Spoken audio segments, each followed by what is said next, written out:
Welcome to the Great Detectives of Old Time Radio. From Boise, Idaho, this is your host, Adam Graham. If you have a comment, email it to me, box13@greatdetectives.net. Follow us on Twitter at Radio Detectives and become one of our friends on Facebook, facebook.com/Radio Detectives.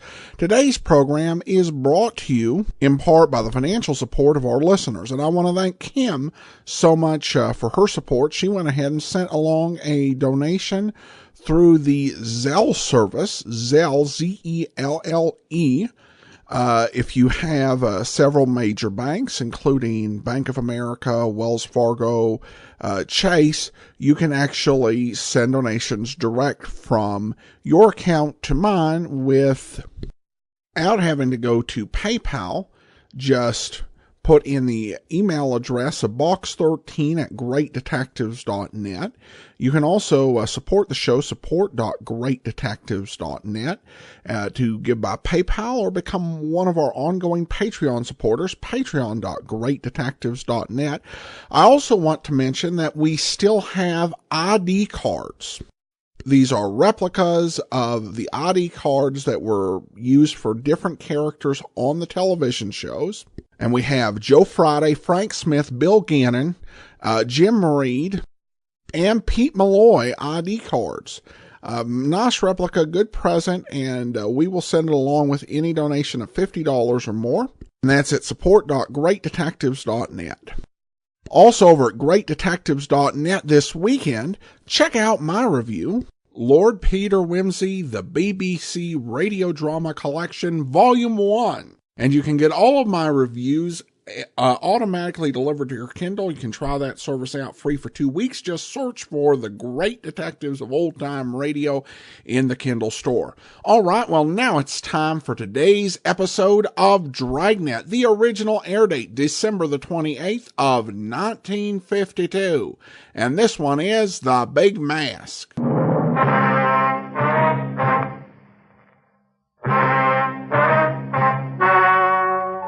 Ladies and gentlemen, the story you are about to hear is true. The names have been changed to protect the innocent.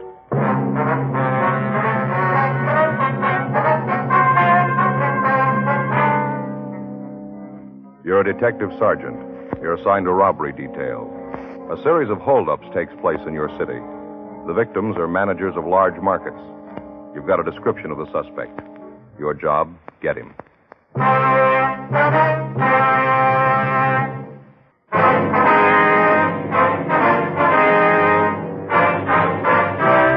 Dragnet, the documented drama of an actual crime. For the next 30 minutes, in cooperation with the Los Angeles Police Department, you will travel step by step on the side of the law through an actual case transcribed from official police files. From beginning to end, from crime to punishment, Dragnet is the story of your police force in action. It was Thursday, February 7th. It was raining in Los Angeles. We were working the day watch out of robbery detail. My partner's Frank Smith. The boss is Captain Didion. My name's Friday.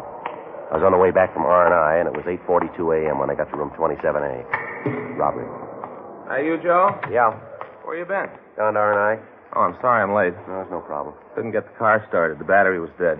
I had to call the gas station and have them get me started. Well, don't worry about it. It's okay. Anything here in the book? No. Checked them when I got in. Had a 211 out in Westwood last night. Same M.O. Might be the guy. Who's checking it? Murph and Creasy went out there this morning. Here's the stuff we got last night. R&I went through it. Doesn't look like they got anything. You seen the skipper yet? No, I saw him come in. I didn't talk to him. Came in, went to his office carrying a bottle of milk. Well, that figures. He's like a barometer, isn't he, Joe? When there's no milk on his desk, you know everything's under control. Yeah. As soon as that milk comes out, you know the ulcers are grinding. Yeah, I suppose. That must be real rough on him, though. The way the papers have been yakking about this thing.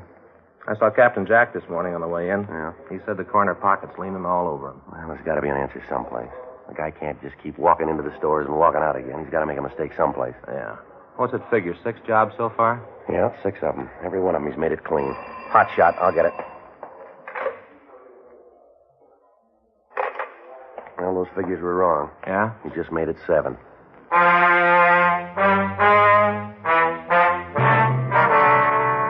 For the past 2 months, a holdup man had been hitting markets throughout the central area. In each case, the description of the bandit was the same. His M.O. tallied with that used in other robberies. In each instance, the bandit had been waiting for the manager of the market when the store was opened. At gunpoint, the suspect would force the manager to accompany him around the market. He'd push a wire food cart in front of them as they walked. He'd pick up various merchandise and place it in the basket. He'd then force the manager to open the safe, clean it out, lock the manager in a cold storage vault, and walk out of the market pushing the food cart in front of him. Special stakeouts had been arranged at the market. Extra units from Metro Division had been assigned to patrol duty, but the holdups continued. 9:22 a.m. Frank and I got to the address of the latest robbery, the county market at the corner of Olympic and Maryland. A radio car was there when we arrived. Come in. Yes, something you wanted? Police officers. It's my partner, Frank Smith. My name's Friday. Hello, I'm Arthur Scott. I'm the manager here. You got that man did this yet? No, sir, not yet. I wonder if you could tell us just what happened. Sure. You know where the other officers are, Mr. Scott? Outside someplace. They were talking to the others, getting names and addresses, something like that. You want to check them, Frank? Yeah, sure. Fine. I wonder if you'd mind telling me just what happened. Well, the man was waiting for me when I came in this morning. I don't know how he got in. He just walked up behind me and said that I shouldn't cause any trouble. About what time was this, do you remember? Well, let's see. It must have been about 7:10, 7:15. Mm-hmm. Yeah, I came in the front door. Everything looked all right. Walked back here on my way to the office. He just came up in back of me. Yes, sir. Had this gun. He pointed at me, told me not to cause any trouble, like I said. What kind of a gun was it? Would you remember? It was just a gun. He pointed it right at me. Well, I understand that, sir. Do you remember if it was an automatic or a revolver? I guess it was a revolver, long barrel. I could see the bullets in it. I knew it was loaded. I wasn't going to mess with him. Yes, sir. Now, what happened after he walked up to you? He told me that if I went along with him, I wouldn't get hurt. And then he walked me up to the front of the store by the check stands, took one of the baskets, and started to walk along the racks. Made me walk in front of him. Real nervy. Took his time. Mm-hmm. Well, while we walked along, he'd take things out of the displays. Well, what kind of things? Well, you know, different kind of cheeses, caviar, took some special artichoke hearts. Things cost $1.50 a jar. Expensive. Yes, sir. What did the man look like, Mr. Scott? Can you give us any kind of a description? Well, that's kind of hard. He had on this big overcoat and a brown hat pulled down, and then the black mask over his face. I couldn't get a very good look at him. Well, how old would you say he was? Oh, boy, I'd have to guess on that. Maybe 50, 55. Looked that old anyway. About all I could see was the bottom part of his face, like he was pretty old. Mm-hmm. How about the color of his eyes? Could you see them? Yeah, through the mask, they were blue. Real light blue, kind of watery. About how tall would you say he was? Maybe 5'2" or 3. Short little man. Mm-hmm. How about his weight? Real little, like I said. I don't think he weighed more than 130. That'd be outside, too. Was there anything unusual about him? Anything at all that you can remember? No, not that I can remember. Anything in the way he talked? Some accent of any kind? Anything like that? No, nothing at all there. Mm-hmm. How about the coat he was wearing? What color was that? Do you remember? It was a dark brown, sort of a herringbone. Looked real old, like it'd been worn for a long time, kind of frayed around the edges of the cuffs. You know, around here like this, and the buttonholes on the coat were all torn, too. Oh, excuse me. Yes, sir, go right ahead. Scott? Yeah. How much?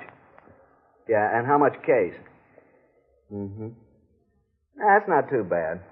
Yeah, we'll order 25 cases of it, huh? We'll use it as a loss leader this weekend. Oh, well, don't bother me about it now. You do what you think. Okay.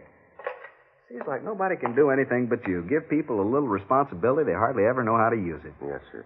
Wonder if you'd go ahead with your story. Hmm? Well, right after this man picked up the food? Oh, well, at first I thought he was going to take that. And then I got thinking about the stuff in the papers. You know about the Black Mask Bandit? Yes, sir. Well, I got thinking about that, and then I knew who he was. I tried to get as much information about him as I could. Not much, anyway. About this time must have been 7:30 or so. Jack Thomas came in. He works in the vegetable department. And right away, this guy said for him to get in the back. You mean back here? No, back in the meat department. Put him right in the refrigerator. Well, what about the other employees? What happened when they came in? He'd make them get back in the refrigerator. Cool. People were pretty lucky. Being as how it was cold outside, most of them had coats on. Would have froze if they didn't have. I understand. Customers, too. They'd come in, he'd put them in the refrigerator. There was 14 people in there when he got through. A couple of kids, too. Came in with their mothers. I see.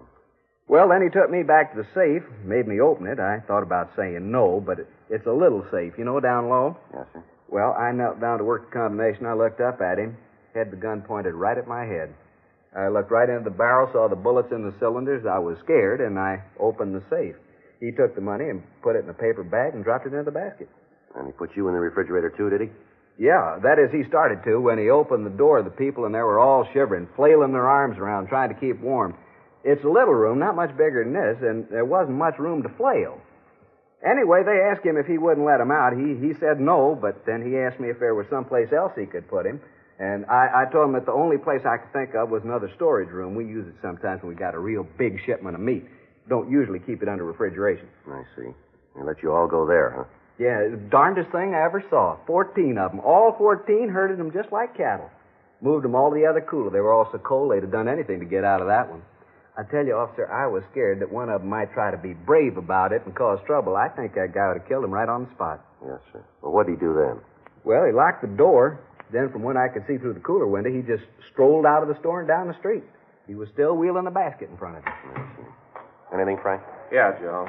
I checked with Wheelock from the radio car. He said they canvassed the neighborhood, came up with a man who thinks he saw the bandit drive away. Was he able to give us any kind of a description on the car? No. Said he saw this guy walking down the street pushing a basket and thought it was kind of funny. Didn't pay too much attention to it. Saw him get into a late model Ford and drive away. Couldn't give a very good description of the car. Said it was a dark color. Not sure about the year. The guy still had that mask on? No. Didn't have the mask, but the fellow didn't notice anything about his face. Can't help us much there. He's going to come down and look through the mug books. Oh, that's good. Do you have any idea how much money was taken here, sir? Well, no, I can't tell you to the penny, but I figure about $3,500.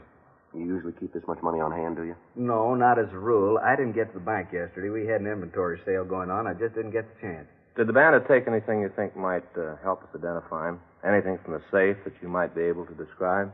No, not a thing. Just the money. Of course, that's enough. There wasn't much in there. A wristwatch that was lost here in the store. He looked at that but threw it back into the safe. Was he wearing gloves, do you remember? Yeah, he was. Looked like pigskin, sort of a light tan. Mm-hmm. Oh, I know what you're thinking about, fingerprints. Oh, with those gloves, he wouldn't leave any. Yes, sir. Say, officer. Yeah? You talked to the other officer that was here, the one in the car? Yes, sir, I did. He was kind of in charge of the people in the icebox, took care of them. Was any of them hurt? No, sir. Some of them were pretty cold, but they were all right. Yeah, we keep that box turned way down to sub-zero. Yes, sir. I wonder if, as police officers, you'd mind talking to those folks. They're all good customers here. I'd hate to lose them to Frenchie's Fine Foods down the street. Where's that, sir? Frenchie's Market just down the street. He's going to make a big thing out of this. By noontime, it'll be all over the neighborhood. Well, I'm sure none of your customers will blame you, sir. Well, no, officer, it ain't exactly that. That Frenchie's going to make a big reputation on my back. Well, Mr. Scott, markets have been held up before. Yeah, but not with our motto. What's that? We freeze anything.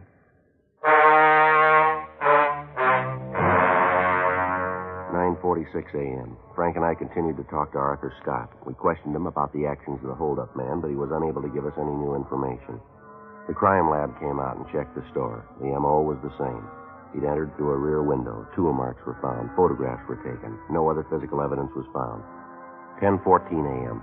We drove back to the office and checked with Captain Didion. 3 other teams of men were assigned to help us in interviewing the people who had been locked up in the refrigerator. None of them could add anything to what we already knew. Because of the age of the bandit and the smoothness with which he operated, we had a hunch that he might have served some time in a state prison. Frank and I checked out a trip car and drove up to Folsom Penitentiary. We checked with Warden Heinze and told him what we wanted. For the next 2 days, we checked the prison files. We got several possible leads, but when we got back to Los Angeles, none of them led anywhere. Tuesday, February 12th, 8:49 a.m. We checked with Captain Didion. Well, you come up with anything? No, not a thing, Skipper. We checked them all out. Nothing. How much longer do you figure it's going to take you to come up with something we can use? We're doing everything we can. We've run down every lead. They all go nowhere. Yeah, I know. I've been telling the corner pocket that all month. It doesn't prove a thing, and they aren't buying it anymore. Well, Frank and I got an idea, Skipper. It's kind of wild, but might turn it. Well, let's hear it. Well, if you take a look at the map over here. Now, the last 2 months, he's hit 7 places here. Here, through here, and up and through here. Not much of a pattern, but maybe there's enough to work on here. Mm-hmm. From the way he's worked in the past, he's going to be waiting in the stores when the manager comes in. So the problem is to find some way to check the managers after they first get to the stores. So? Well, so most of the stores open about 8 o'clock. Now, from what we've been able to check out, the managers get in about, 6:30 to 7. We make arrangements for them to call the office after they're in the stores, and they've checked them through. How are you going to work the calling? Well, Frank and I figured that if we could stagger the call, so we'd get one at, say, 6:30, next one at 6:31 or 6:32, and so forth. We allow them 5 minutes leeway. If we haven't heard from them in that time, then we know something's wrong. How many men do you figure you're going to need to do this? Well, maybe 2-3 other teams. Those and the men from Metro that we have now. It's wild, Skipper, but it's about the only thing we got left. How long will it take you to check with the store owners? Well, maybe 2-3 days. We figured that we'd keep it in this area right over here. It seems to be maybe where he'll hit next. Is all we can. Now, just a minute. Robbery, Didion. Yeah. When? You sure about the ammo? Mm-hmm. Description? Send it in, will you? Right. Better enlarge that area. What do you mean? You just hit in Sacramento.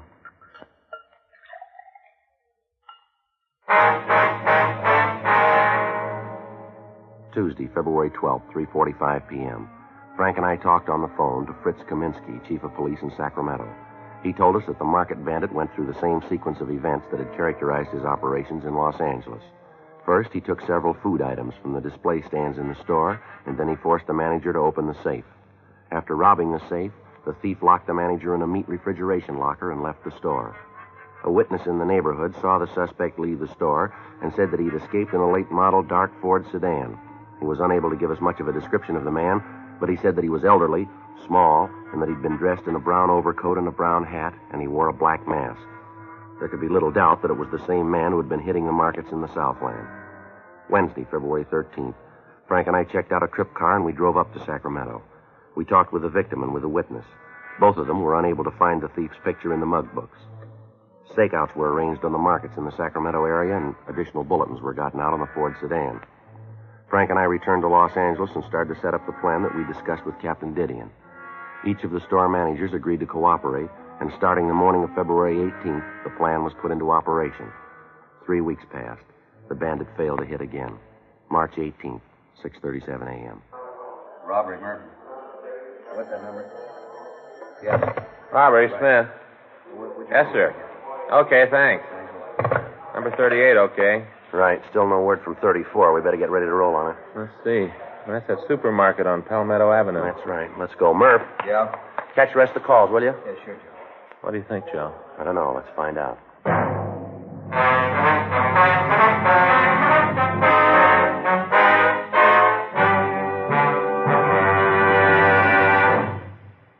You are listening to Dragnet, the authentic story of your police force in action.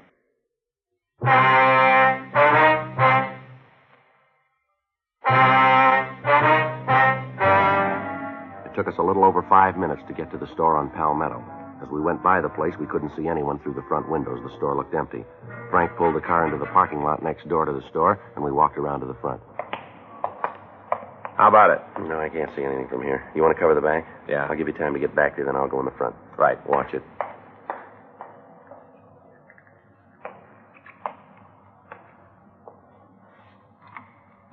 I tell you, I don't know the combination. I don't want any trouble. I'm trying to be nice. I don't want to hurt you. Open the safe and everything will be all right. You read the papers. You know about me. Now do what I say and nothing will All right, mister, let's hold it right there. Police officers, put that gun down. Now, watch it, Joe. He's coming at you. Get out of my way. All right, come here. You okay, Joe? Yeah, I got him, Frank. Want to shake him down? Right. Here. You got him? You got the gun? Yeah, we got him. I was sure scared there for a minute. I tried to think about how I was going to stall him long enough for you to get here. Yeah. He's clean, Joe. All right, come on, mister, on your feet. Come on. What's your name? Clark. Leonard Clark. All right, let's go. You want me to go along with you? Yeah, we want you to make a crime report. Fine, I'll do anything to help try to rob me. Lousy deal. Might have known something was wrong the way that guy played it. Should have known. Yeah, sure. You figure me for the guy you're looking for, this black mask bandit the paper's been yakking about? That's the way we figure it. Well, too bad, fellas. You can't make me for it. Is that right? Yeah, you're looking for somebody else. You got the wrong man. How old are you, Clark? 52. Ever serve any big time? Sure, what's that prove? Well, the way you look, the way you work this one, even the mask, we made you for it. Only one thing. What's that? You gotta prove it.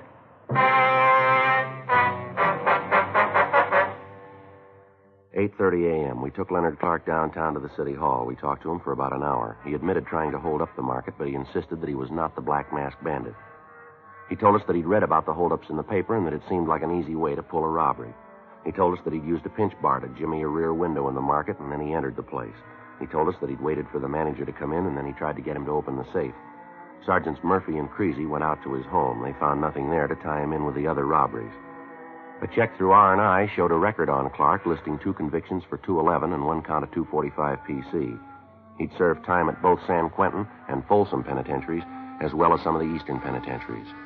Mug shots of Clark were shown to the victims of the Black Masked Bandit, and they said that it was a possibility that he could be the man who'd robbed them.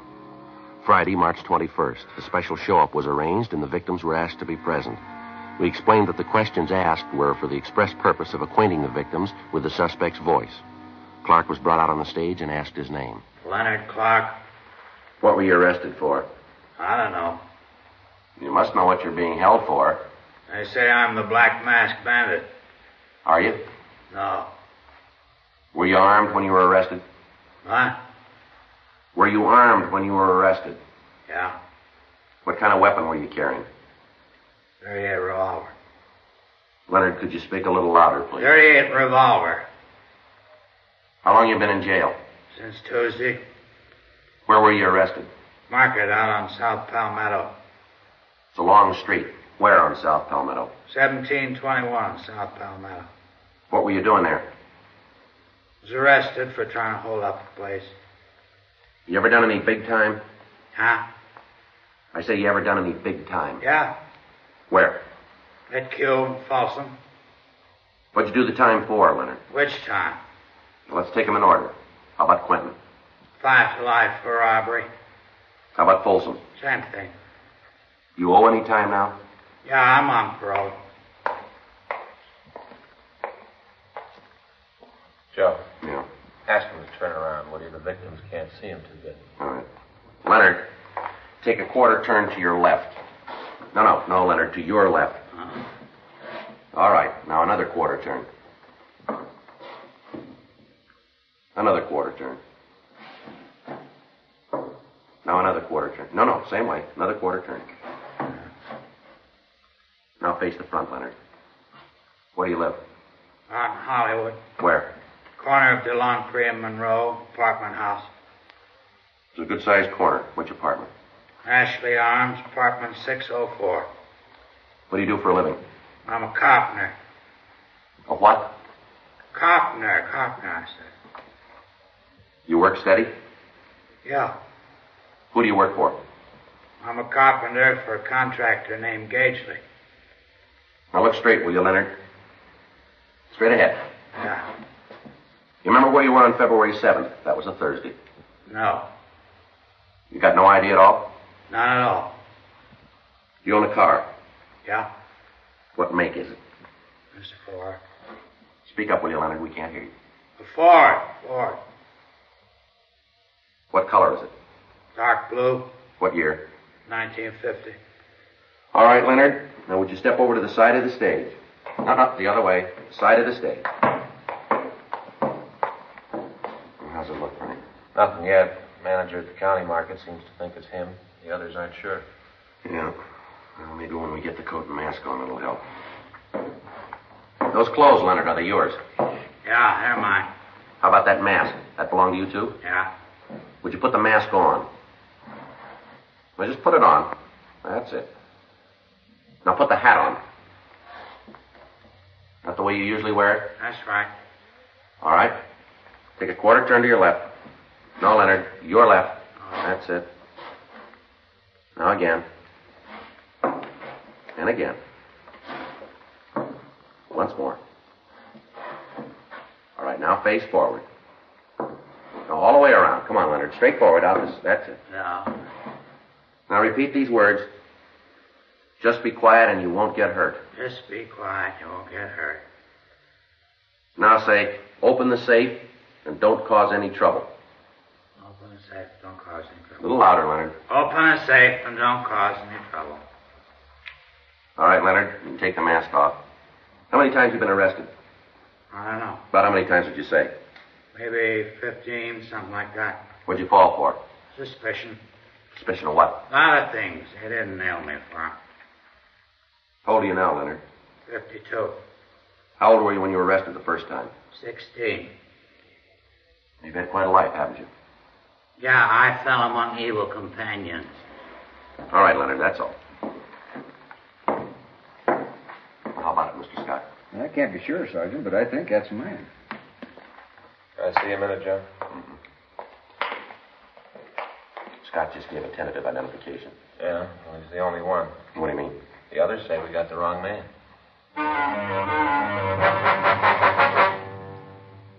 11:45 p.m. We returned Leonard Clark to his cell. Frank and I continued to question the victims of the Black Masked Bandit. Only one of them was able to give us a tentative identification. Clark would be filed on the following morning for attempting to rob the market on Palmetto Avenue, pending investigation on the other charges. The working detective has come to know that many times at a show-up, identifying witnesses sometimes become confused, sometimes fail to speak up for one reason or another, sometimes due to fear, the idea of incriminating a man, thus making the officer's task of bringing a suspect to justice all the more difficult. In spite of the lack of identifying witnesses, Frank and I felt reasonably sure that we had the Black Masked Bandit in custody. The following morning, March 22nd, we checked into the office to fill out the follow-up forms. You know, Joe, I just can't figure it. He's got to be it. He's got the motive, the opportunity, everything. Yeah, M.O. matches. We got him on one count anyway. What happens now? Well, I guess we just wait. If there aren't any more holdups, we know we got the right guy. It's about the only way you can do it. Anyway, you slice it, Clark's finished. The court gets through with him this time. They'll nail him for life. Yeah, I suppose so. He sure looks like the guy to me, though. I tell you, Joe, he's got to be it. Everything fits with him, all the way down the line. That's what I figured, too. Friday, Smith? Yeah, Skipper. Call from Hollywood Division. Just had one at 3rd and Selma. Yeah, what about it? Black Masked Bandit? We haven't got him.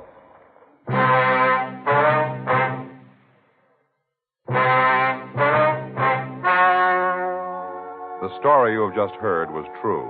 The names were changed to protect the innocent.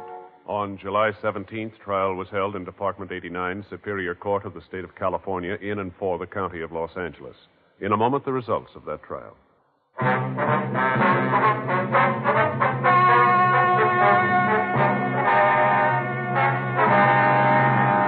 Leonard Stanley Clark was tried and convicted of attempted robbery. Because of his previous criminal record, he was sentenced to life imprisonment without possibility of parole. He is now serving his term in the state penitentiary, Folsom, California. Next week, The Big Mask, Part 2. Ladies and gentlemen, as an investment, bonds are better than ever.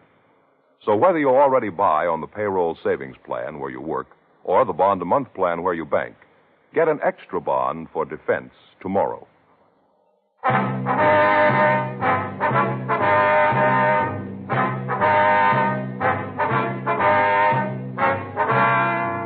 You have just heard Dragnet, a series of authentic cases from official files.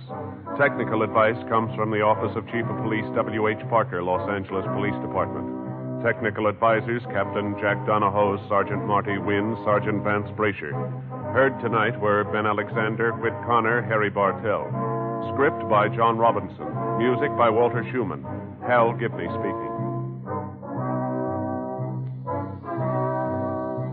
Sound off for Chesterfield. Either way you like 'em, regular or king size, you'll find premium quality Chesterfields much milder. Chesterfield has brought you Dragnet, transcribed from Los Angeles.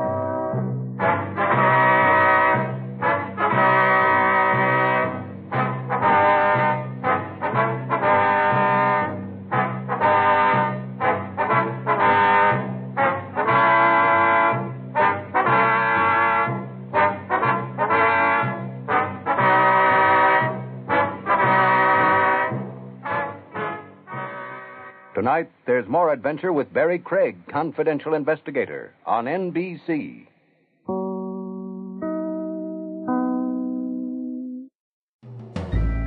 This is Andrea J. Graham, author of the Web Surfer series. Oh, and a Madam's Wife. You're listening to The Great Detectives of Old Time Radio.